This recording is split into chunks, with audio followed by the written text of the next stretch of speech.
بسم اللہ الرحمن الرحیم نحمدہ نصلی علی رسولہ الکریم اما بعد۔ حضور پاک صلی اللہ علیہ وسلم کا ارشاد ہے کہ روزہ آدمی کے لیے ڈھال ہے جب تک اس کو پھاڑ نہ ڈالے۔ فائدہ: ڈھال ہونے کا مطلب یہ ہے کہ جیسے آدمی ڈھال سے اپنی حفاظت کرتا ہے، اسی طرح روزے سے بھی اپنے دشمن یعنی شیطان سے حفاظت ہوتی ہے۔ ایک روایت میں آیا ہے کہ روزہ حفاظت ہے اللہ کے عذاب سے۔ دوسری روایت میں آیا ہے کہ روزہ جہنم سے حفاظت ہے۔ ایک روایت میں وارد ہوا ہے کہ کسی نے عرض کیا کہ یا رسول اللہ، روزہ کس چیز سے پھٹ جاتا ہے؟ حضور صلی اللہ علیہ وسلم نے فرمایا کہ جھوٹ اور غیبت سے۔ مشائخ نے روزے کے آداب میں 6 امور تحریر فرمائے ہیں۔ روزے دار کو ان کا اہتمام ضروری ہے۔ اول، نگاہ کی حفاظت کہ کسی بے محل جگہ پر نہ پڑے، حتیٰ کہ لکھتے ہیں کہ بیوی پر بھی شہوت کی نگاہ نہ پڑے۔ پھر اجنبی کا کیا ذکر، اور اسی طرح کسی لہو و لعب وغیرہ ناجائز جگہ نہ پڑے۔ نبی کریم صلی اللہ علیہ وسلم کا ارشاد ہے کہ نگاہ ابلیس کے تیروں میں سے ایک تیر ہے۔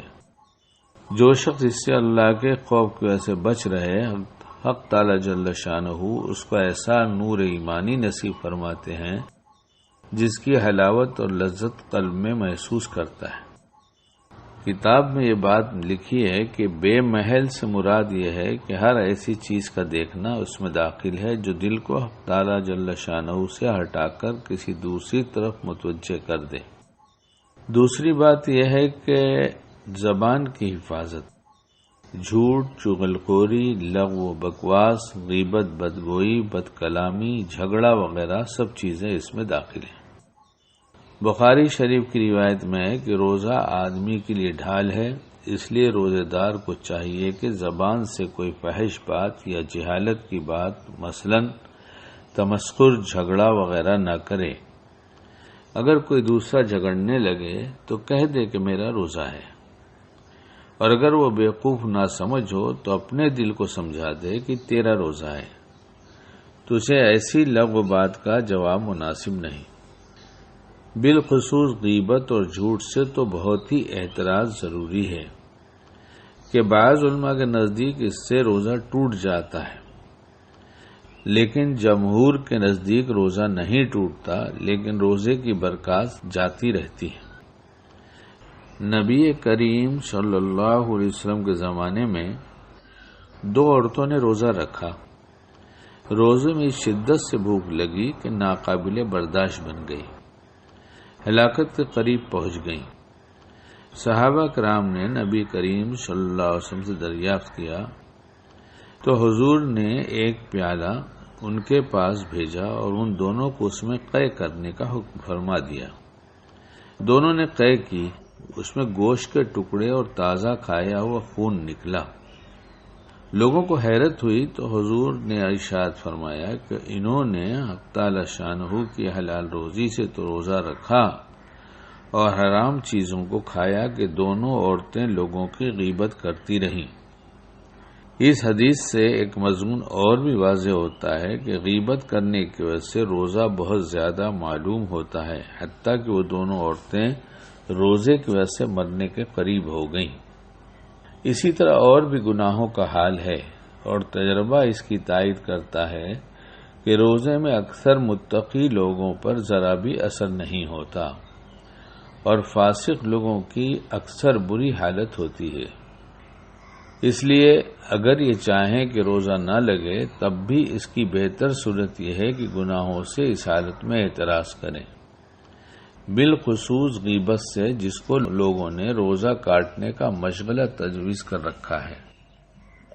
حق تعالی شانہ نے اپنے کلام پاک میں غیبت کو اپنے بھائی کے مردار گوشت سے تعبیر فرمایا ہے، اور احادیث میں بھی بکثرت اس قسم کے واقعات ارشاد فرمائے گئے ہیں، جن سے صاف معلوم ہوتا ہے کہ جس شخص کی غیبت کی گئی اس کا حقیقتاً گوشت کھایا جاتا ہے۔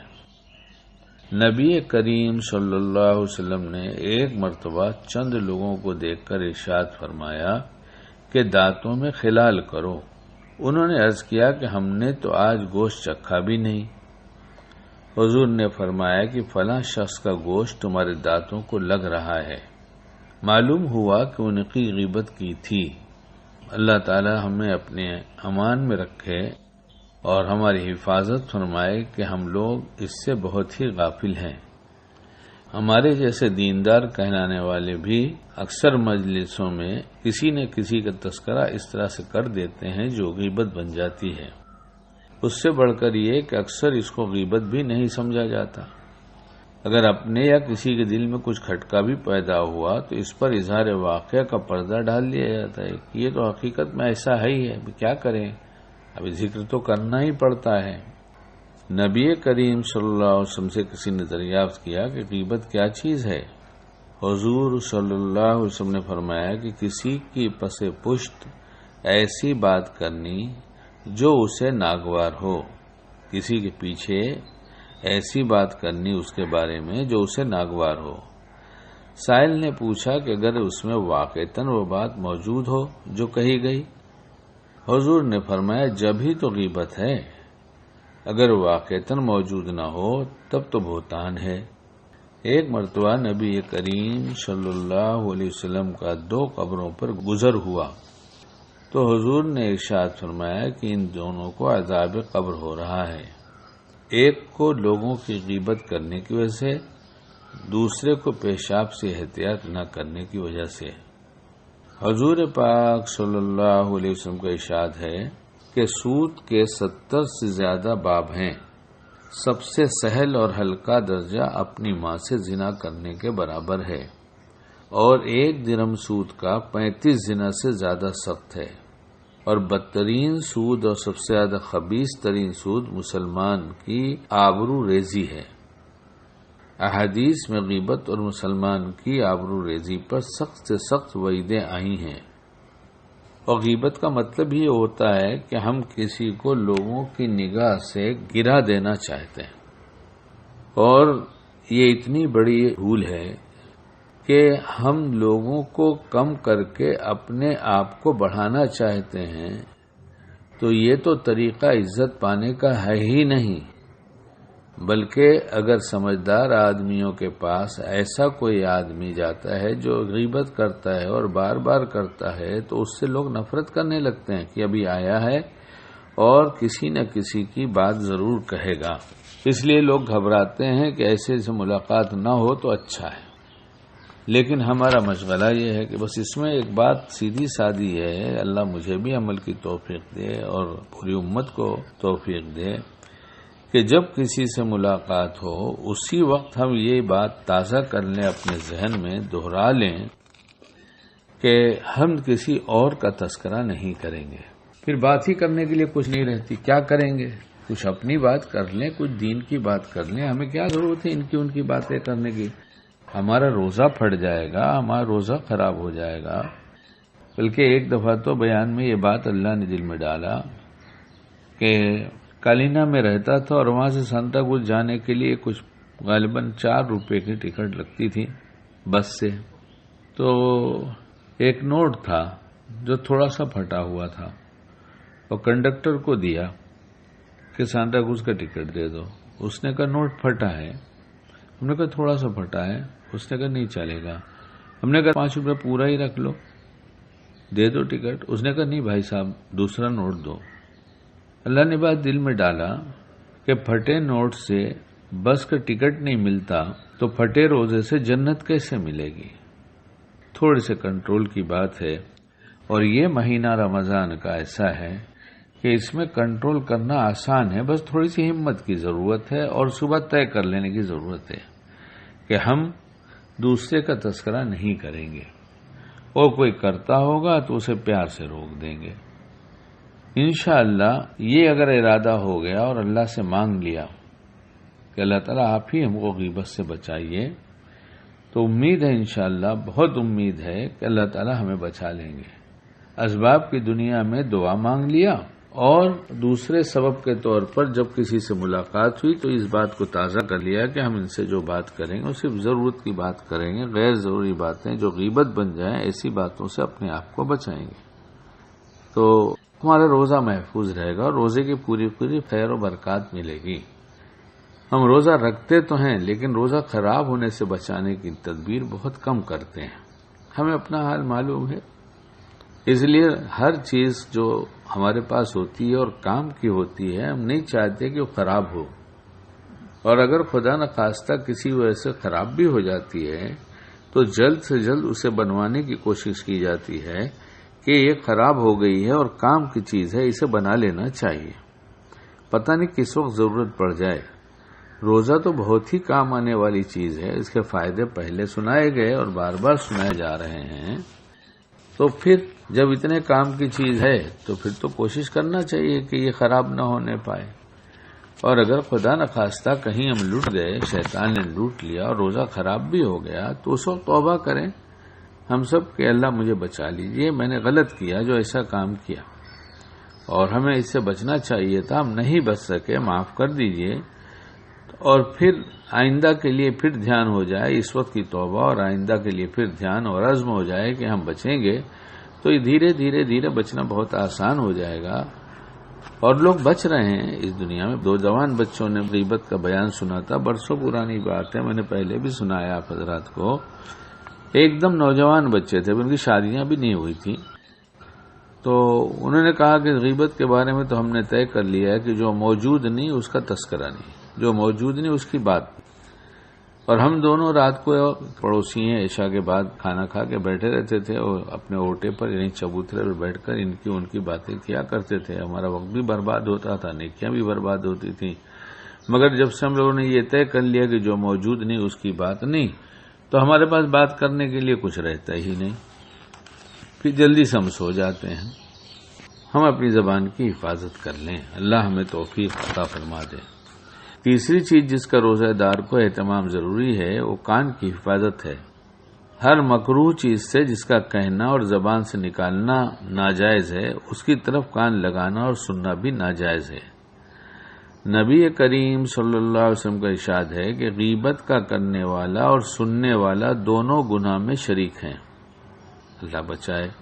چوتھی چیز باقی اعضائے بدن مثلا ہاتھ کا ناجائز چیز کے پکڑنے سے، پاؤں کا ناجائز چیز کی طرف چلنے سے روکنا، اور اسی طرح باقی اعضائے بدن کا، اسی طرح پیٹ کا افطار کے وقت مشتبہ چیزوں سے محفوظ رکھنا۔ جو شخص روزہ رکھ کر حرام مال سے افطار کرتا ہے اس کا حال اس شخص کا سا ہے کہ کسی مرض کے لیے دوا کرتا ہے مگر اس میں تھوڑا سا سنکھیا یعنی زہر بھی ملا لیتا ہے کہ اس مرض کے لیے تو دوا مفید ہو جائے گی مگر یہ زہر ساتھ ہی ساتھ اسے ہلاک بھی کر دے گا۔ پانچویں چیز یہ ہے کہ افطار کے وقت حلال مال سے بھی اتنا زیادہ نہ کھانا کہ شکم سیر ہو جائے، اس لیے کہ روزے کی غرض اس سے فوت ہو جاتی ہے۔ مقصود روزہ سے قوت شہوانیہ اور بہیمیہ کا کم کرنا ہے اور قوت نورانیہ اور ملکیہ کا بڑھانا ہے۔ 11 مہینے تک بہت کچھ کھایا ہے، اگر 1 مہینہ اس میں کچھ کمی ہو جائے گی تو کیا جان نکل جاتی ہے؟ مگر ہم لوگ تو ایسا سمجھتے ہیں کہ رمضان کھانے ہی کے لیے آیا ہے، اور کھاتے نہیں بلکہ کھانے پہ ٹوٹ پڑتے ہیں۔ خالی کھانا کہاں ہوتا ہے، کھانے پہ ٹوٹ پڑتے ہیں، اور جلدی جلدی اس پیٹ کو جو گوڈاؤن کی شکل بنا دیا جاتا ہے کہ اس میں ڈالتے جاؤ ڈالتے جاؤ ڈالتے جاؤ، نہ چبانا ہے نہ دیکھنا ہے نہ کچھ سوچنا ہے، بس کبھی میٹھا کھایا کبھی نمکین کھایا، کبھی گرم پیا کبھی ٹھنڈا پیا، کبھی گرم گرم بھجیے کھائے کبھی ٹھنڈا ٹھنڈا شربت پیا۔ اللہ کرے ہماری سمجھ میں آ جائے کہ ان چیزوں سے پیٹ خراب ہو جاتا ہے، جس کی وجہ سے باوضو رہنا مشکل ہو جاتا ہے۔ باوضو نہ رہنے کی وجہ سے کتنی دفعہ تو صرف اس لیے تلاوت نہیں ہوتی، قرآن نہیں چھوتا، آدمی کہتا ہے مسئلہ ہے کہ بغیر وضو کے قرآن نہیں چھو سکتے، تو کتنی دفعہ تو اسی لیے نقصان اٹھاتا ہے۔ جی بھی چاہا تو وضو نہیں ہے، ابھی کون وضو بنائے؟ اس لیے شیطان چاہتا یہی ہے کہ روزہ رکھنے نہ پائیں، اور اگر روزہ رکھ لیا تو یہ روزہ اچھا نہ رہے، خراب ہو جائے، پھٹ جائے، اور اس سے جو دنیا اور آخرت کے منافع ہیں وہ حاصل نہ ہو سکیں۔ اس لیے ہم اپنی ہر چیزوں کی کچھ ترتیب بنا لیں. کھانے کے بارے میں بھی جس نے کم کھایا وہ بھی روزہ رکھتا ہے، ایسا نہیں. تو یہ تو نہیں کہتا کہ پیٹ بھر کے نہ کھاؤ، لیکن اتنا تو ضرور ہے کہ کھانے پر کھانا اور تھوڑی تھوڑی دیر کے بعد پھر طبیعت چلنا اور پھر اس کے بعد پھر کھاتے رہنا اور نئے نئے آئٹم ایسے لانا. اور ہمارے تو بازار میں تو کیا چیزیں اس وقت تو سب سے زیادہ کھانے کی چیز مسلمانوں کے محلے میں سب سے زیادہ کھانے ہی بک رہا ہے. فرنی بھی ضروری ہے، مالپوا بھی ضروری ہے، اور فلاں بھجیا بھی ضروری ہے، سموسا بھی ضروری ہے. کہیں بیان کیا تو سب غصے میں ہمارے پیچھے کہنے لگے کہ خود پتہ نہیں کیا کیا کھاتے ہیں، دوسروں کو منع کرتے ہیں. ارے بھائی، اگر میں غلطی کر رہا ہوں اور یہ کہہ رہا ہوں کہ یہ ٹھیک ہے اور یہ غلط ہے تو ٹھیک کو ٹھیک مان لیا جائے، غلط کو غلط مان لیا جائے اگر واقعی ایسا ہے تو، نہ کہ میرے پیچھے پڑ جانا. اللہ مجھے بھی کہنے سے زیادہ عمل کی توفیق عطا فرمائے اور لوگوں کو بھی سننے سے زیادہ عمل کی توفیق عطا فرمائے. کوئی اچھی بات کہہ رہا ہو تو اسے لے لینا چاہیے. آدمی خود غلط ہے تو اس کو غلط ہے، اس سے وہ جانے، اس کا کام جانے. لیکن بغض و عداوت کی وجہ سے اس کی اچھی بات کا بھی انکار کر دینا، ایسی خرابی دل میں موجود ہو تو پھر روزے کا کیا اثر ہوگا؟ دل گناہوں سے پاک ہو، بری چیزوں سے پاک ہو، نامہ اعمال بری عادتوں کے لکھے جانے سے پاک صاف ہو جائے تو پھر روزے کا پورا فائدہ ہوتا ہے. مانگتے رہنے کا زمانہ ہے. اگر ہم سے نہیں کچھ ہوتا تو ہم کہتے تو رہیں اللہ پاک سے کہ ہم سے غلطی ہوتی ہے، آپ ہی ہم کو بچا لیجئے، آپ ہی ہم کو بچا لیجئے، اللہ پاک عافیت سے بچا لیجئے. تو یہ کہتے رہنے سے دعا تو قبول ہو رہی ہے. دعا کی قبولیت کے لیے فرما دیا. کتنی آسان سی بات کتاب میں لکھی ہوئی ہے اور کتنے کام کی بات ہے جو ہمارے لیے بہت آسان بھی ہے کرنا، کہ روزے دار جو دعا کرتا ہے اس کو فرشتے آمین کہتے ہیں. اللہ تعالیٰ فرشتوں سے کہتا ہے عبادت چھوڑو، میرے روزے دار بندوں کی دعاؤں پر آمین کہو. تو گویا قبول بھی کرنا چاہ رہے ہیں. اس لیے ہم اپنی کمیاں خود دیکھیں، کمیاں ہیں تو اللہ کے حضور پیش کر کے کہہ دیں کہ اللہ تعالیٰ ہم چاہتے ہیں کہ آپ ہمیں بچا لیجئے. ہم بچ نہیں پاتے، ہمارا قصور ہے، غلطی ہے، لیکن اگر آپ بچانا چاہیں تو اللہ پاک ہمارے لیے تو بڑی آسانی ہو جائے گی. اس رمضان کا پورا فائدہ اٹھانے کی ہمیں توفیق دے دیجئے اور ہمارے روزے کی پوری حفاظت فرمائیے اور ہمیں اپنی پسند کا روزہ رکھنے کی توفیق دیجئے. اور اس رمضان میں اپنے نیک بندوں کو جو انعام دیا کرتے ہیں، جو ان پہ عنایتیں ہوتی ہیں، وہ سب سے ہم کو بھی نواز دیجئے. فرشتے آمین کہیں گے، دعائیں قبول ہوں گی اور پورا فائدہ ہوگا. اللہ ہمیں کہنے سے زیادہ عمل کی توفیق عطا فرمائے اور جو برائیاں جس کی وجہ سے روزہ پھٹ جاتا ہے اس سے ہم سب کو بچا لے اور روزے کی پوری خیر و برکات ہم سب کو نصیب فرما دے. اے نبی، اے نبی، اے نبی، اے نبی، اے نبی، اے نبی.